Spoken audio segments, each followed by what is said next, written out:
Good evening, everyone. I call this meeting to order. Please stand for the Pledge of Allegiance. I pledge allegiance To the flag of the United States of America and to the republic for which it stands, one nation, under God, indivisible, with liberty and justice for all. Thank you for joining us this evening. Please be advised in the event of a fire emergency and alarm will sound. Please note all emergency exits and evacuate well away from the building. At this time, we request everyone please turn your cell phones to silence. Thank you for your cooperation. We're going to start our meeting today with additions, deletions, and changes to the agenda. Dr. Chanel. There are no additions, deletions, or changes this evening. Thank you. We will move on to consent agenda. Consent agenda resolved that the Board of Education, upon the recommendation of the superintendent, approve the consent agenda items as listed 1 through 6. May I have a motion, please? I'll make it. Motion by Becca, second. Yep. Second, John. Any discussion? All in favor, say aye. Aye. Any opposed? It's carried 7-0. We're going to move on to communications. We're going to start with correspondence. Becca, could you please start with for us? Sure.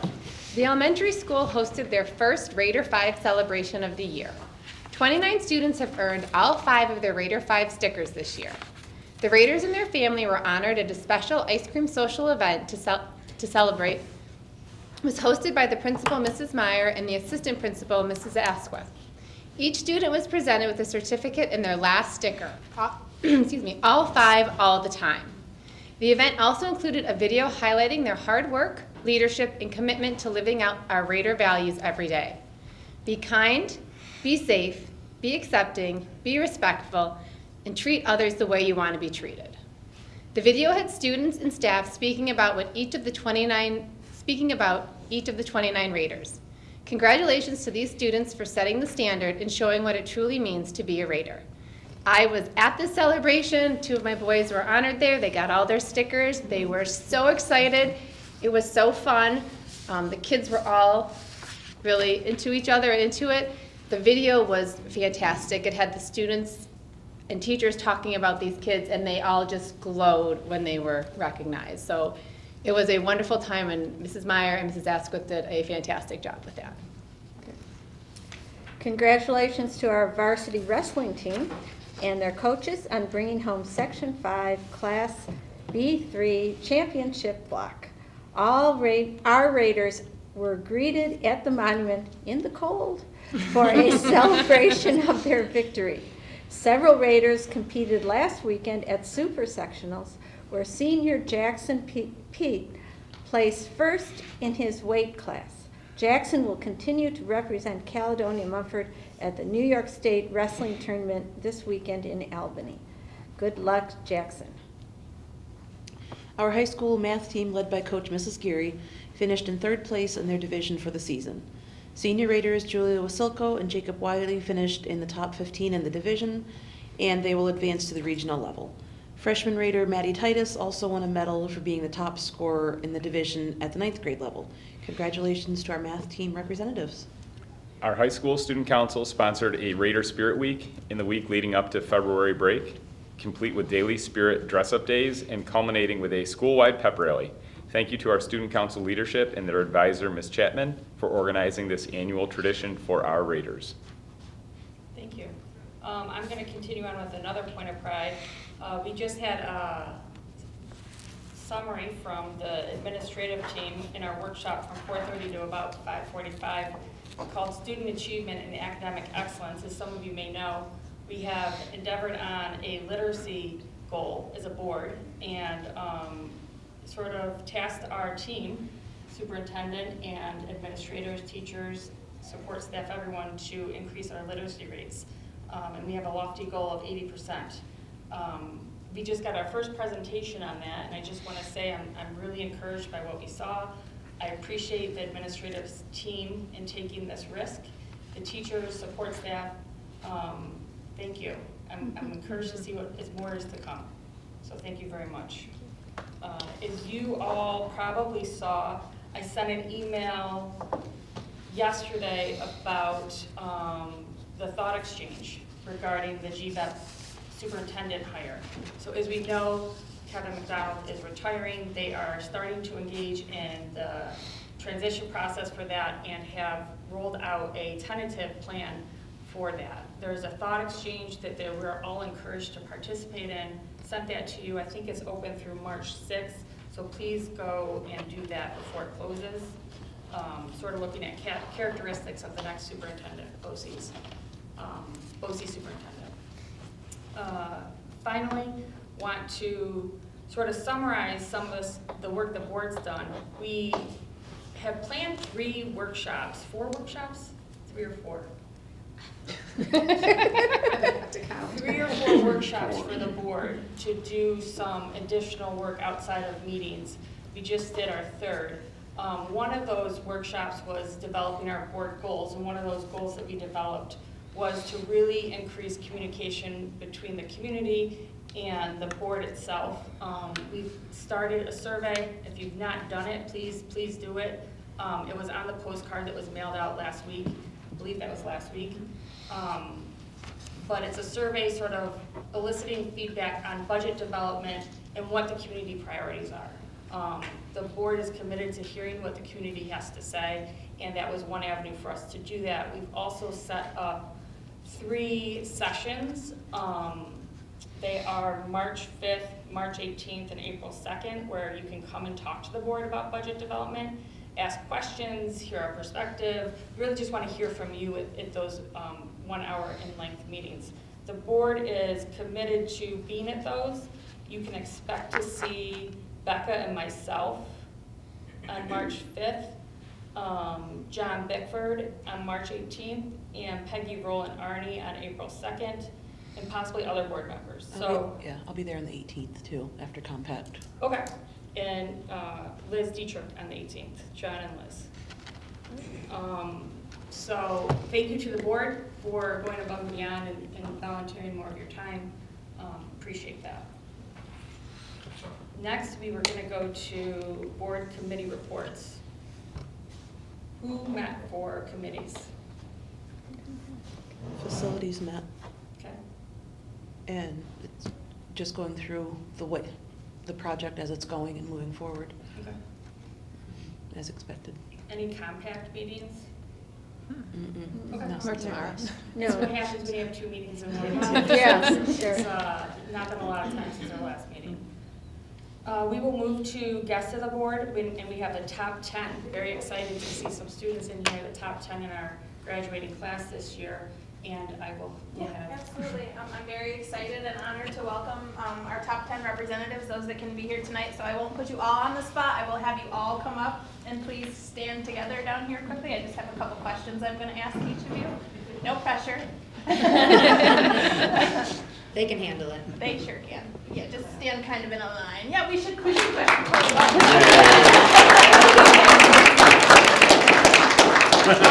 what I'll have you do is real quick just say your name and then your future plans, if you have any yet after high school.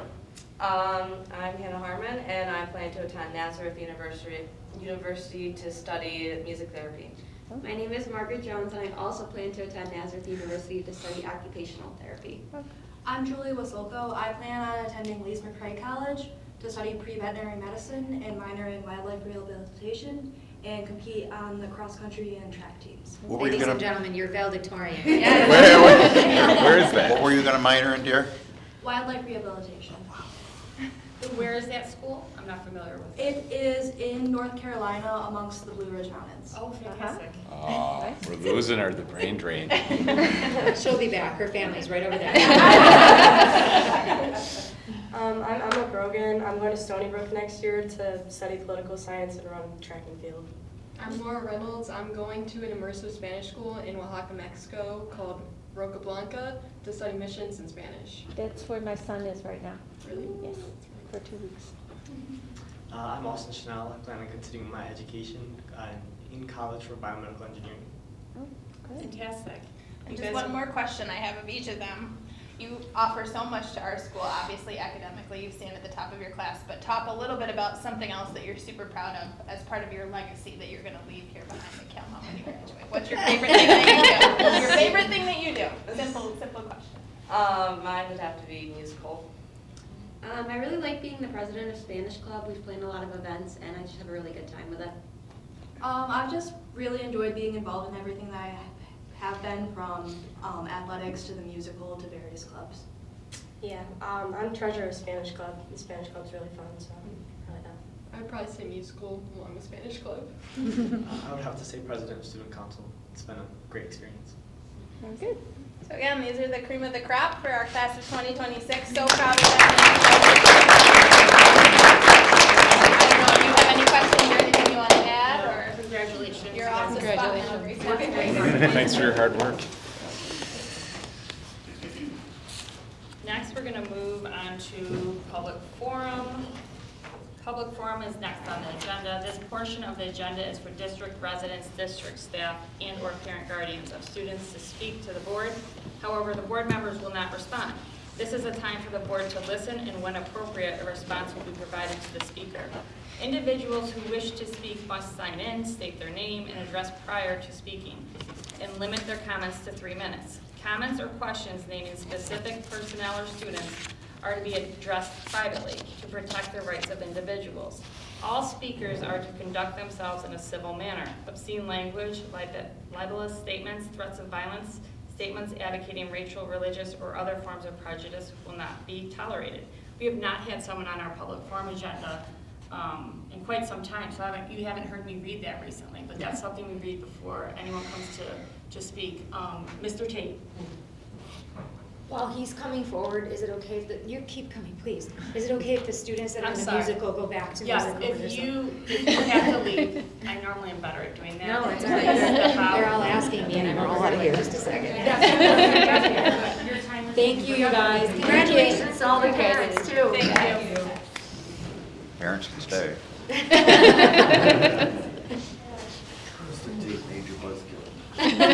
Yeah, how's that feel? Sorry Sorry about I have that. musical rehearsal. You'll hear them singing through the wall in just a moment. All right, Mr. Tate, you're up. All right. So I pretty much was just wanting to see about any chance or potential for my daughter to be able to play flag football with Leroy School. Flag football is not something that Cal Mom participates in. However, there's 21 schools in Monroe County that participate in it, and Avon and Leroy both participate in girls flag football. And Avon, I'm pretty sure, won like the Section 5 championship last year. So it's like it's growing to be like a really big popular sport. It's going to be happening in this up and coming Summer Olympics. Flag football is. And for men's and girls, but my daughter has been like reaching out to Mr. Picardo and asking and inquiring, hey, are we gonna get it? She's been doing it for the past 2 years. When are we gonna get a flag football team? And there's just been murmurs. It's just like, oh, I don't know if we're gonna be able to. I don't know if we can, staff it. Or I don't know if we're gonna lose too many players. Either way, like at the end of the day, what it boiled down to was just that, we're just not gonna run it right now. So, which is fine. I told her, sometimes things just aren't gonna go your way. However, since CalMom already does so many sports with Leroy already, and I mean, she wants to participate in this sport that Leroy does, I was just like, I wanted to know if there was a chance for her to be able to participate in this sport that she so desires to participate in, with the Leroy team.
So yeah, she really wants to do this, and I'm just advocating for her because this is something she never thought she'd be able to do.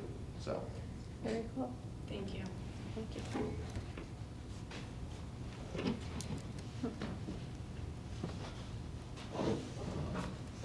Next, we will be moving to superintendent's report. All right, first up for me, I'm going to invite Principal Marcello back, and she is going to go through our first semester Regents results. So just a quick look at, I've created a data table for you, so what you'll see, if we table up. So just the categories, you'll see the exam name, the number of students who took the exam, who passed and who failed, and then you'll look at the passing rate percentage. This includes both the 65% for all students, as well as if students qualify for the 55% low pass option, they are also in with that percentage, and then also the mastery rate percentage, which means an 85% or higher.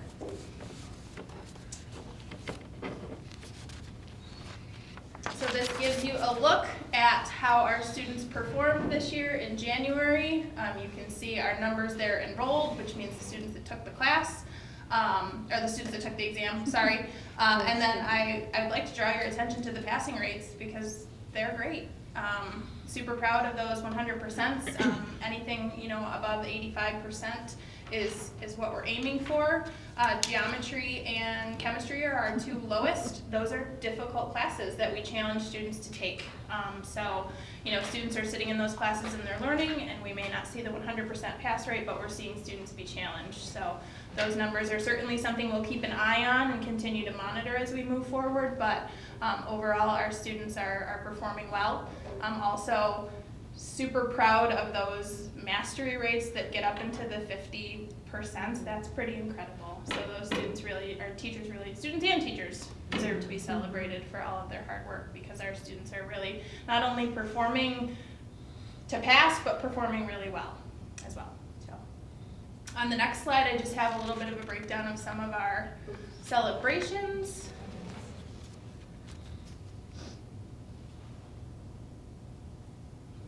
So as mentioned, one of our building goals this year related to literacy does look at our pass rate and our mastery rate of exams.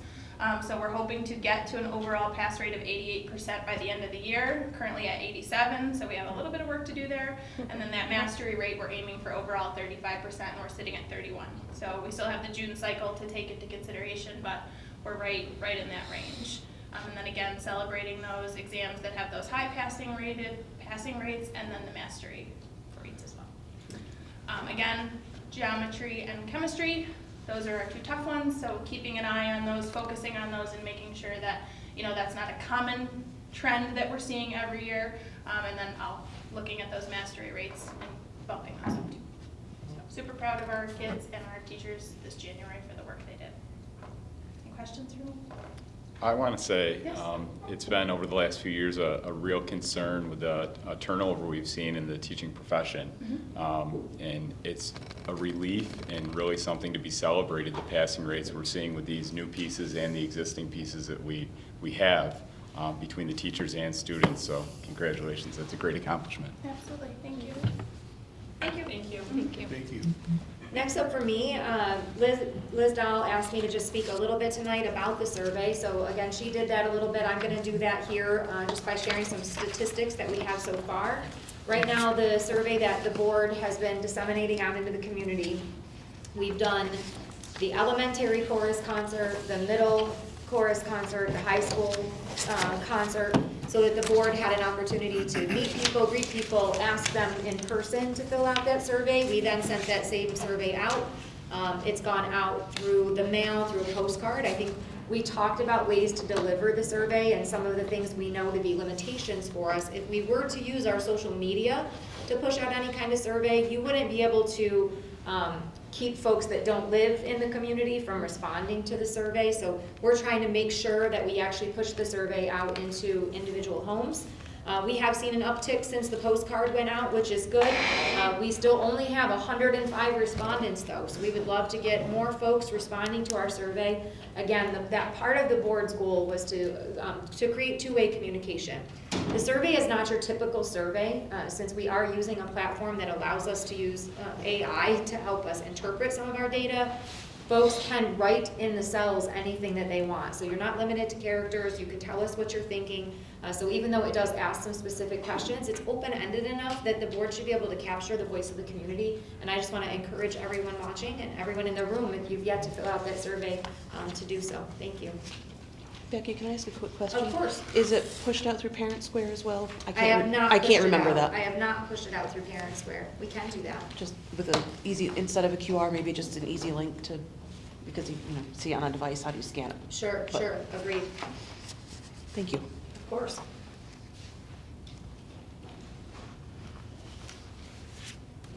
Dr. Chanel, are you done with superintendent's report? I am, thank Okay, you. Thank you. We're gonna move to old business. No. Yes, we are. I'm moving right along. We're gonna move to old business. Number 1, approval of revisions to board policy. Resolved that the Board of Education, upon the recommendation of the superintendent, approve the revision to board policy number 5681, school safety plans. May I have a motion, please? So moved. Second. Okay, any discussion? All in favor, say aye. Aye. Any opposed? It's carried 7-0. Number 2, adoption of budget guidelines for the proposed 2026-2027 annual school budget. Resolved that the Board of Education, upon the recommendation of the superintendent, approve the budget guidelines for the proposed 2026-2027 annual school budget per board policy number 5110, budget planning and development. May I have a motion, please? I'll make it. A second? Second. Second, Liz Dietrich. Any discussion? All in favor, say aye. Aye. Any opposed? Motion is carried 7-0. We're going to move to new business. Dr. Chanel is going to do budget presentation number 1 for us of the proposed 2026-2027 annual school budget. All right, and Mr. Colwell is going to join me. We're going to tag team this one. Do some co-presentation here. Let's go.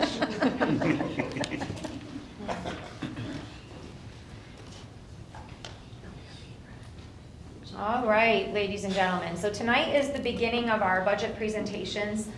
Basically this evening, I would say the highlight of the evening is going to be really learning from the administrators what some of their administrative budget priorities are going to be in terms of kind of balancing what our budget always looks like and what we might be looking to add. But to get started, Brennan and I will just go through some major components of the budget and talk a little bit about sort of the costs that are driving the increases that we're going to see in some of our budget lines. Go ahead, share. So our agenda this evening, when we begin building our budget, we always start off by talking about our mission, vision, and beliefs. We will do that this evening. Our budget calendar, budget guidelines, the criteria that the board has established for our decision-making as we're building the budget. And we will also then do an overview for you of the 1,000s, the 5,000s, the 8,000s, and the 9,000s this evening. So our mission, the Caledonia Mumford Central School District, in collaboration with our community, takes pride in providing a safe, comprehensive, and rigorous educational experience in order for all students to graduate as ethical, responsible, lifelong learners who are college and career ready. When we build our budget, we actually map our budget back to this mission statement. Everything that we are adding to the budget, anytime we are detracting or taking from the budget, we are asking ourselves whether or not the budget keeps us on mission. Our beliefs.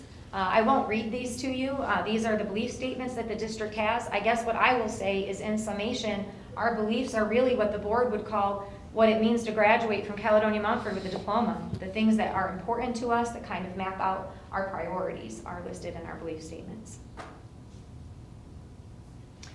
Each meeting we talk about different budget lines, so I wanted to take a moment just to talk a little bit about next meeting. So next meeting, again, we've sent a postcard out to our community and we're inviting folks to come and participate with us both in our budget meetings here and also in the 3 extra meetings that we've put into place to make sure the community has a chance to do two-way communication with the board. Our next meeting, we will actually focus in on the instructional codes. I would say those are the most exciting codes. It's also our largest code in terms of where the money goes. So we would invite folks to join us on March 10th to talk about instruction. decision-making criteria. So the board has mapped out this decision-making criteria long before Mr. Colwell and I joined you in terms of the decision-making. So I'll just review a little bit of this. As we're building our budget, the board is actually asking that we maintain programs and services related to student safety, security, and wellness. Those will be present in this year's budget. Retain programs and services that support students at risk of failing or not graduating. For those that have already responded to our survey, I would tell you that I see that starting to become a trend in the survey results, that our community also wants to make sure that we're taking care of the needs of individual students. Retain programs or services that are supported by data and research, which we are doing. Provide the financial means to care for the community's investment in facilities and infrastructure. So all of our budget lines that are taking care of our building, our HVAC systems, our roofs, all the things that you all see are based on our decision-making criteria. And last, to retain services and functions necessary to operate effectively and in accordance with the law, and provide and preserve district initiatives. So that's actually one that as an administrative team, we have to be constantly thinking about, that as we launch an initiative. So for example, this year, out of last year's budget, we have launched professional development in the area of literacy. We will not be looking to cut professional development and our support around literacy so that we can preserve the initiatives that we're putting in place. When we do have to make tough decisions, the board has outlined for us an assessment criteria. The board recognizes that cuts may in fact be necessary and has developed the following decision-making criteria. Services with indirect impact on student achievement, non-mandated services and programs, functions that could be absorbed and or handled reasonably by others or by other means, programs that can be accomplished reasonably by other means. So when we are making decisions around cutting, these are the litmus test questions that you all have placed for us to make sure that we're making good decisions as we make decisions and bring choices and big picture back to the board. All right, we will get started with the first part of the budget we're going to review tonight, which is the general support lines, which you saw on the earlier slide are the 1000s. General support refers to everything that keeps the doors open and the lights on, and covers everything from accounts payable to snow plowing. So just a little bit of what it includes for us is operations and maintenance mechanics, custodians, cleaners, all their salaries, contractual expenditures, things like generator maintenance, elevator maintenance, plumbing, garbage removal. This also includes our business office, which can include contractual services like audit services, legal services, accounts, purchasing, tax collection, all of those things. What you'll notice here is we have an increase over last year's budget of 7.22%. Last year, the increase from 24-25 to 25-26 was 6.63, so a small uptick there. What's responsible for that in these codes are increases to BOCES services that land in the 1000 codes. Things like legal services and BOCES admin fees. Inflation increases in other lines that support operations and maintenance contracts, those contracts I mentioned above or before. Salary increases to these codes and inflationary increases to things like the contracts we hold, printing services, supplies, and one of the big ones is utilities, gas and electric for the elementary and the middle high run through these lines as well. Transportation, last year we saw an increase of 5.68% from 24-25 to 25-26. This year we're looking at projecting an increase of 3.21%. This increase is mainly reflecting salary increases, but this line also increases just like the 1000s did, just like general support, things like contractual expenditures that support our transportation department. You're thinking about things like routing software, inspections for the lifts, inspections for the fuel depot, inspections for the tools, preventative maintenance on the buses, supplies for the buses, things like tires, brakes, all of the things that help keep us in compliance and rolling are all things that go into that budget. I'll just use this moment to talk about transportation because one of the things that we like to think about in our budget is that in some of these budget lines, when you see increases, you're also going to see what we call revenue on the other side. So think teeter-totter. As your transportation increases go up, so does the aid that is generated on the other side. So when these codes are going up only at 3.21%, these are the codes that we would be comfortable with if they were the ones that escalated to 7%, because they're back mapped to revenue. But you'll hear me talk about that. I'm actually going to use the teeter-totter as an example a lot this year when we're doing our budget development to help us understand that while we might be seeing it as an expenditure, we're also going to watch that same component happen as a revenue.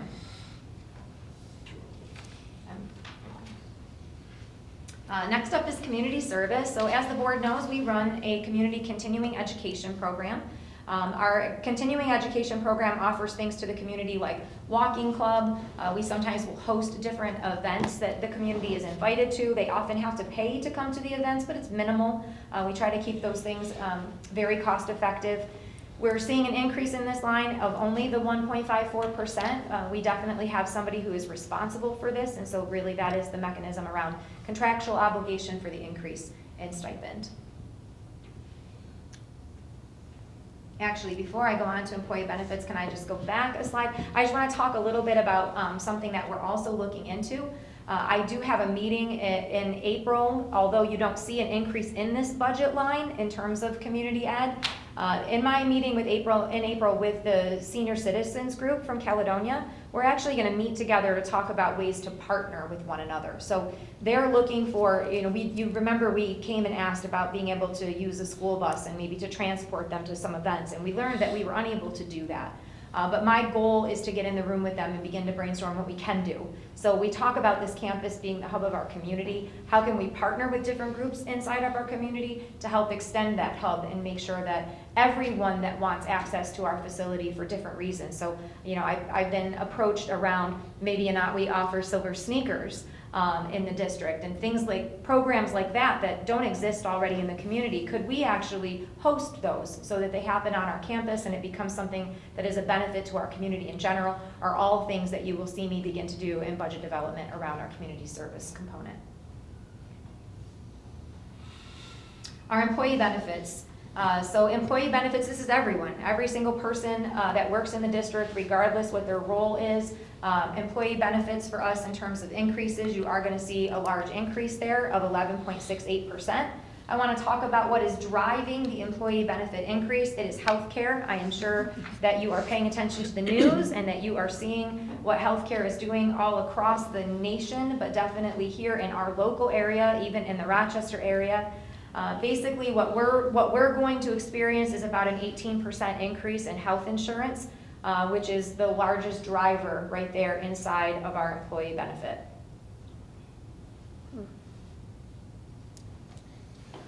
All right, the next we're going to review debt service. Now the number I know that's going to jump right off the page here. Teeter-totter, think teeter-totter. Is a 65.97% increase over last fiscal year. And last year, from 24-25 to 25-26, that was only not only, but compared to this, 22.06%.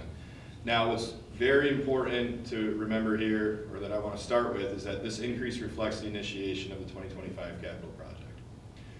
What's even more important to mention that I want to go over right now is that because this is a capital project, what's attached to this is building aid, and also there's some transportation aid as well that falls into debt service.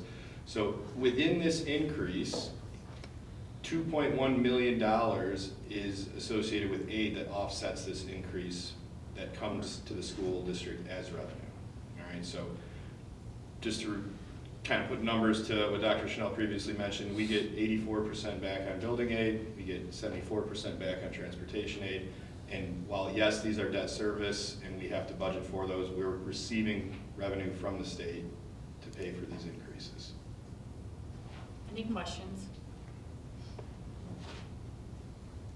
Do you remember when it went up last year and we had to talk about the 22%? Like eventually, as we get further into budget development, we'll start to pull out the numbers to share with the community what portion of that 65.97% is capital project versus what was real growth in debt service, right? Not associated with the project. And this slide is just to review a bond anticipation note versus a bond.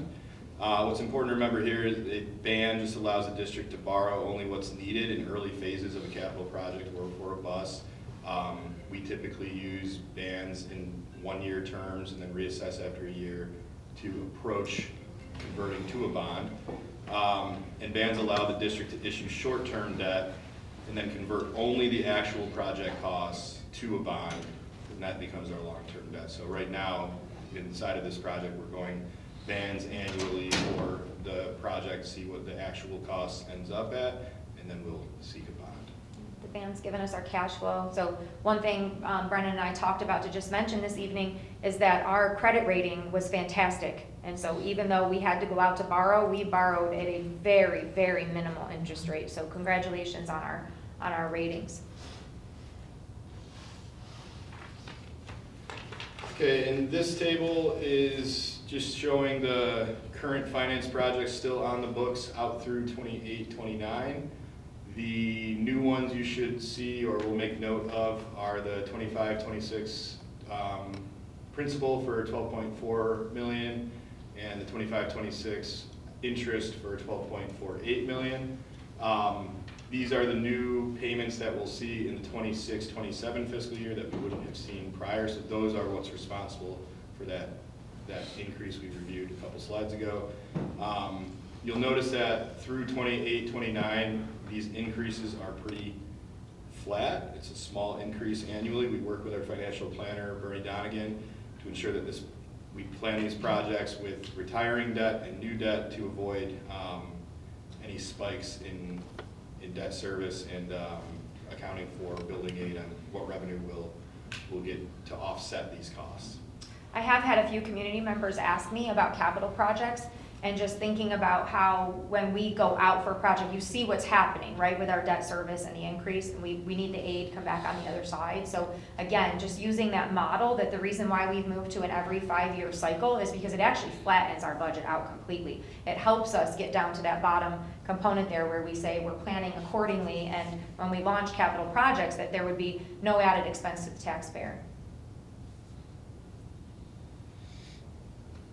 Next up is we talk about borrowing. So one of the other ways in which we borrow with frequency during our budget development is to borrow to purchase school buses. If you'll recall, last year for Proposition 2, we actually asked the community to approve the use of the 2023 Vehicle and Equipment Reserve to be able to purchase a school bus, which means we did not have to finance that school bus. We purchased it using reserve money, and we are still generating aid on that purchase. We're going to be recommending to the board that we stick with that pattern, and that Proposition number 2, again this next year out to the taxpayers, is to approve the use of a reserve to buy a school bus. This is your general categories now, just kind of mapping them out there's a typo there. It should be 2025, 2026 as compared to 26, 27. So that final column in your percent change. Again, if you go all the way down to the bottom there, you're going to see that 17.1% in overall from last year to this year in this category. But you have to take into consideration that major increase that you see from debt service. And it is true that if we were to remove the capital project from this, the real growth in these categories would be an overall of 2.54%. That does not sound right, Brennan. Oh, I'm sorry, you guys. Sherry, will you do me a favor? Will you go back to just debt service where the capital project was? I just have to fix myself. I just read the wrong note. Right there. Yep. When we're looking at debt service, there's the number. That's 65.97. If we were to take the capital project out of that, your real growth there, I'm sorry, is 2.54%. All right, now you can go back to the summary slide. My error.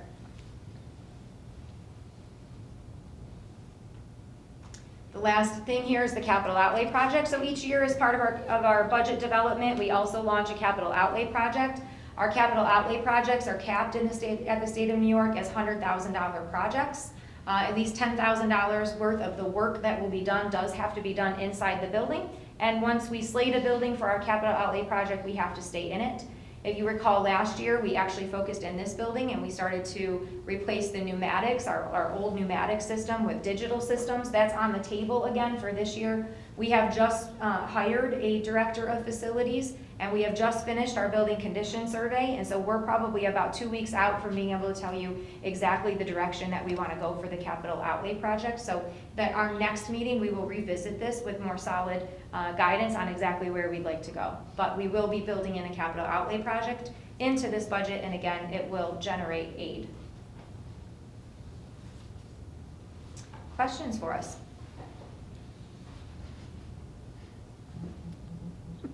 Those were the fun budgets. Taking it in, just taking it in. Thanks, you guys. Oh, Yes, Becky, I yes. do need to ask because it was asked around my kitchen table. Are we just really like hoping and praying the electric buses is going to go away? Or what?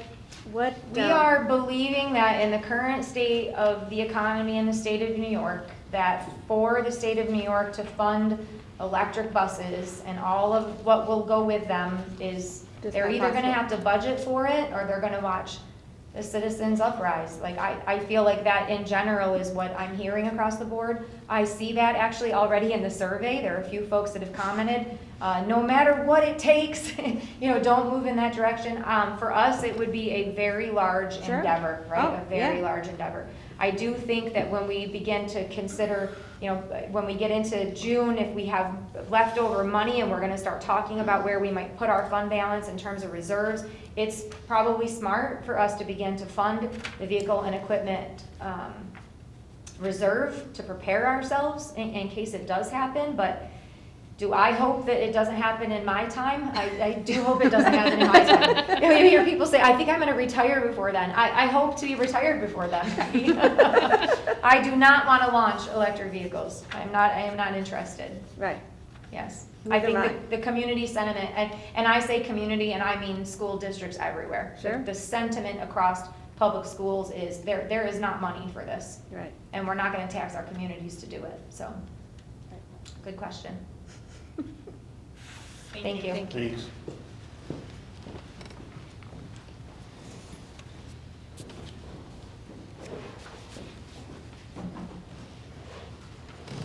Next, on new business, number 2, administrative priorities presentation. So you get us again. It's perfect. We're going to start with the Office of Curriculum, Instruction, and Technology, and I think move right into DPS. So we'll start district-wide on our administrative budget priorities, and then move into the buildings. Yep. And the next one. So truthfully, out of my office, the Office of Curriculum, Instruction, and Technology, we are asking for a technology staffing increase. So right now, we have one full-time computer service assistant who is a Caledonia Mumford employee, and we have another assistant who is through EduTech. And so that assistant is here 3 days a week at the elementary school, so Monday, Wednesday, and Friday. So on Tuesdays and Thursdays, between myself and our one computer services assistant, we manage the technology in both buildings, middle school, high school, elementary, district office, and the bus garage. And so this ask would be to increase the EduTech employee from 3 days a week to 5. And so that would be an increase of $42,955, which is aidable through EduTech. So pretty kind of basic numbers, but I do understand that it's a big ask. Just wanted to remind you that it's aidable. I just want to mention too, before we get started, and I should have done it before you started, that these are your asks, right? And Correct. And when you come to the table for this, you're asking for everything that you've prioritized, but doesn't mean it'll be approved or go through. And we understand. Just so as the community Yes. is watching and listening to this. Absolutely, that's a great point. Yeah, so we look at kind of our data. Truthfully, we look at data, instructional data, our time data, time pies, and then we make kind of our best suggestion, recommendation, and ask to the Board of Education with the understanding that no is a complete sentence. Thank you. You're welcome. This ask is actually one of those efficiency ones, right? So like thinking about if we were to spend this money, could we become more efficient in the way that we're managing our systems? There we go. All right, so I'm going to tie some of these asks to our previous session where we talked about the data. Extended school year is a summer program for students with disabilities, separate from summer reading or different summer boot camps that happen. Extended school year is for students with disabilities who demonstrate significant regression following a break and need an inordinate amount of time to make up that regression. If that's the case, based on their eligibility criteria, the CSE would recommend that they participate in an extended school year program to try to avoid that regression. And we talked earlier about that difference between our students who are meeting their goals and nearing their goals based on maybe not starting the year having slid backwards a little bit. We do have a special class in the elementary school, an 811, that services kids with more significant needs and significant disabilities. Those students were all included in that data that I shared with you. Some of them meeting their goals, some of them nearing, some of them not. So what I'm asking for is an addition of $3,000 to run our own extended school year program. The cost of the program is more than that. However, like anything in special ed, there is a reimbursement for high cost students. Extended school year is reimbursed at a rate of 80%. So 80% of the cost of staffing that, which would include a special ed teacher, an aide, and related services, speech and an OT, as well as a nurse during that 6-week program. The cost that wouldn't be reimbursed would be about $3,000. So I'm asking for you to consider that. Right. And then along similar lines, like I mentioned, we do have students that have a really wide gap based on disability needs and the impact of their disability. We have a special class in 811 that when we started and introduced that program, students were at the kindergarten, first grade level. They've grown. They are older. So they are approaching, we have a student who'll be entering 4th grade next year. So the needs are different. The classroom structure is different between a kindergarten and their curricular needs and a 4th grader. So asking for an addition of $5,000 to address the growing need and the change in that population, as well as considering, we're considering and working around scheduling a special class in the middle school at the 7-8 level, a 15-1 class, to address some needs that we've identified there of some gaps that we might need to adjust our continuum at that level. And then, because the only thing predictable in special education is that it is completely unpredictable, I'm asking for a line of $5,000 to address adaptive and specialized supplies, because when a student enters with a really unanticipated disability need, we want to be able to make sure we can meet that without cutting from another area, and being able to offer an inclusive setting for kids who might need a piece of furniture or a piece of adaptive equipment we weren't prepared for. We have some students who are in the district on communication devices that we've accommodated this year. We've bought some devices and some software that we were able to figure out. We want to just have a line that we can address those needs and never have to feel like we can't offer a full program because we don't have the right furniture for a student with a specific type of disability. And then lastly, and just kind of thinking creatively about how we can increase the support that we offer in different ways. With adding preschool students into the building, we know there's going to be an increase in evaluations and things that come with that population.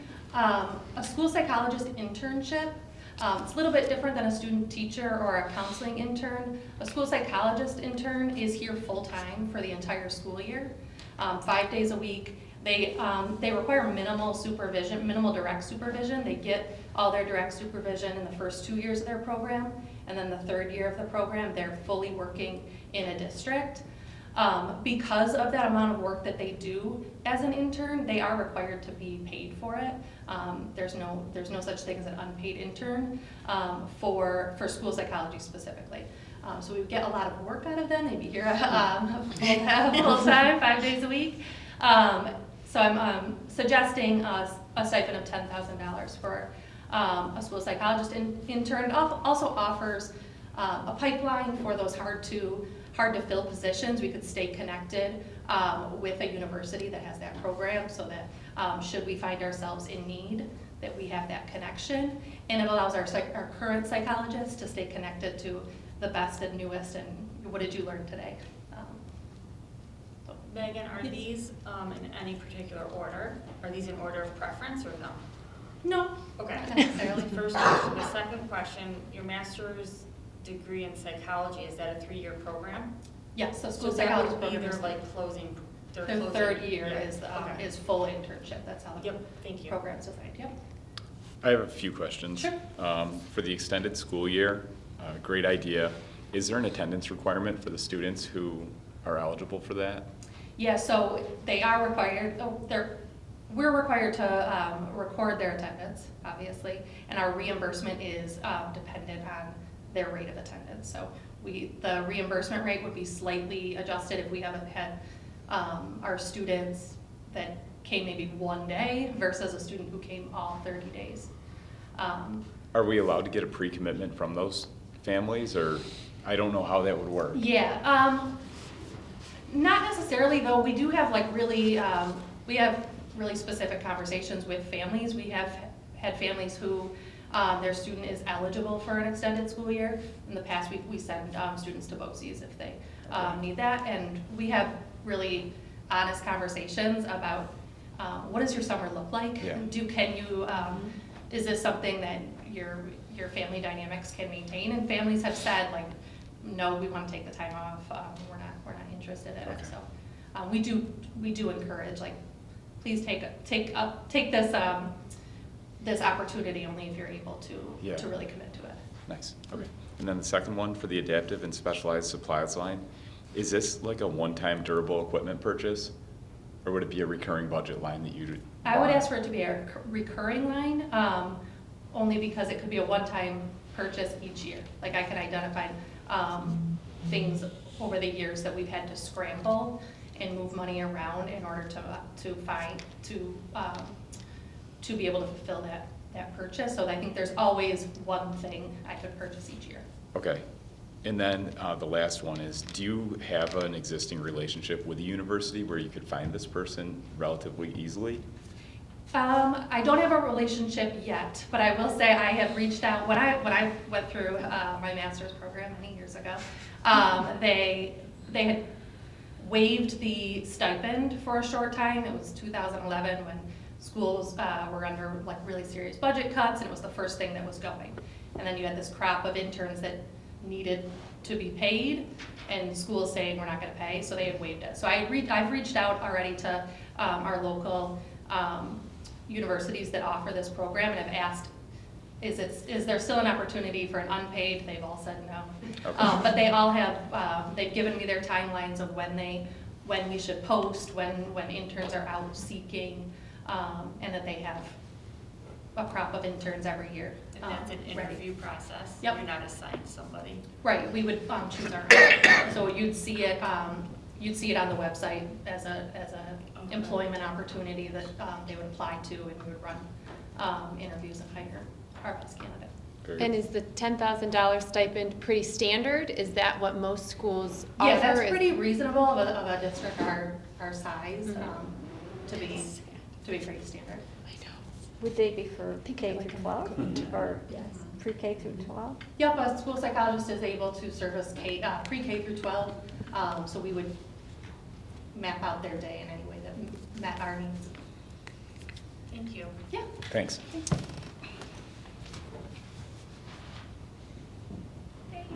Elementary, I have one slide this year. A lot of times I have like 3 this year. Yeah, but the yeah, I did make it a little smaller, but really it's two things that kind of intertwine. So no surprise is the development of our pre-K program.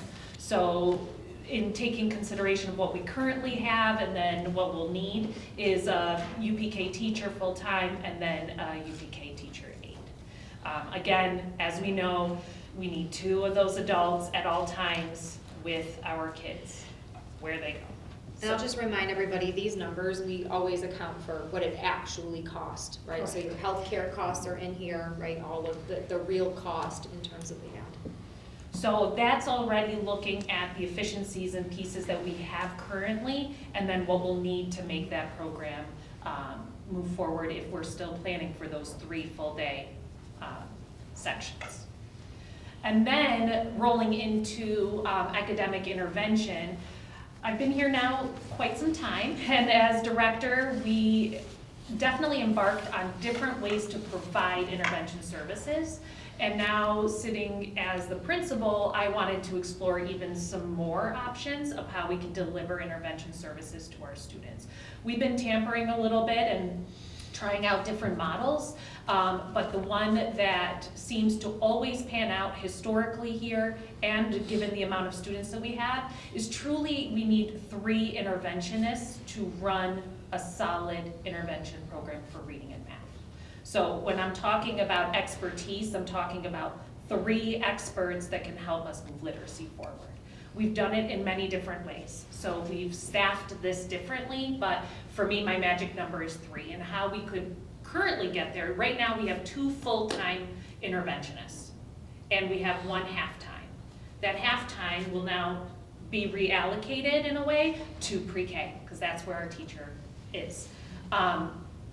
Looking at the schedule and what I could accomplish, we could do this. Again, it's still 3 human bodies, but I could accomplish it with it being a 4.5-hour support time. So if you kind of take out lunch and planning and all of the other things, the contractual requirements, the actual intervention time that I am trying to fill is 4.5 hours in the day. So it's 0.5 position. It could be tackled with a job share. There's lots of creative ways. But for me to be able to run the program and my schedule, I do need 3 people. And so that's historically how it's been. We've had up to 5. And then we've piecemealed with certain availability. But in order to solidly run the program, it's 3. That's it. That's elementary school. So any questions? Okay, pretty simple.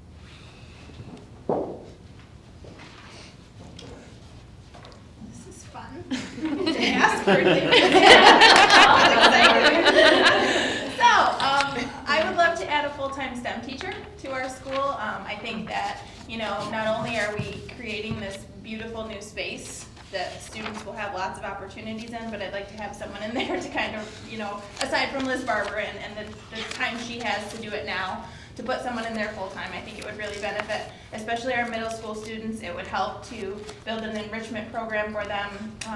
That's the direction we're heading in. We need to prepare our students for all of those things, so just to have somebody in place, I think will really expand our program for our middle school students. Lunch monitors. So currently, I use teachers to cover lunch duty. That's 3 teachers twice a day, 6 teachers a day that are pulled from home base. So that's 30 opportunities for extra support a week that students are not receiving as a result of teachers being pulled for supervision purposes for lunch duty. So in order to free up content teachers to get our students the support they need during that home base time, I would really appreciate having 2 lunch monitors that could come in and supervise our students during lunch, which puts teachers back in the classroom to be able to pull students. And then finally, and I might ask Megan to jump in and help me with support here, we talked about going back to the goals. Literacy intervention is something that we need at the middle school and high school level to some extent. So we saw that we have several students below grade level. We do have 1 interventionist in place, but she can only see so many students. We have a large number of students that could also benefit from that more intensive support. So looking to add literacy intervention. Thankfully, we have a body in place now, a really talented body that we want to keep around in our ENL service provider. We think we can make a shift in her current role to more of a literacy specialist. So not necessarily asking for any switch there, but definitely shifting her priority. Did I say that correctly? Anything else that I need? Yeah, no, so our middle high school, in looking at, we've talked about ENL students and their growth. At the end of the year, all L students take an exam. Their performance on that exam dictates the amount of minutes that they have to have contact time with an ENL teacher.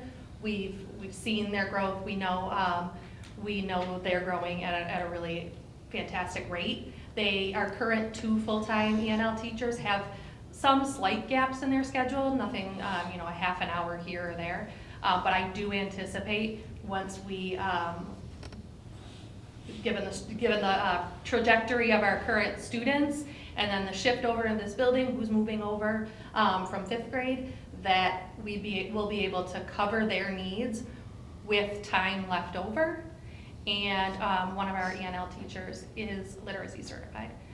It also allows us to make sure that should we have students who move in who have ENL needs, we're able to adjust and not get into this weird situation of where we don't need you, but now we do, kind of thing. Yeah, you want your ENL teacher to be amazing and she's working herself out of a job, but we have a job for her, right? Our students have needs, so it's a great way, again, for us to consider what our needs are with our current staff and how we create some efficiency and keep great people employed.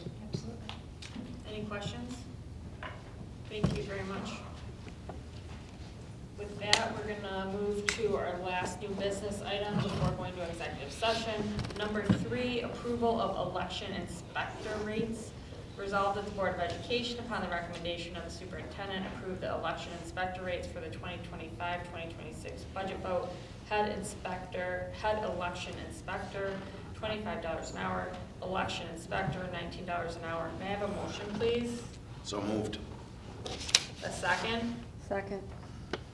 Any discussion? All in favor say aye. Aye. Any opposed? I'll have to abstain. Okay. You got this, Sharon? That motion is carried 6-0 with 1 abstaining.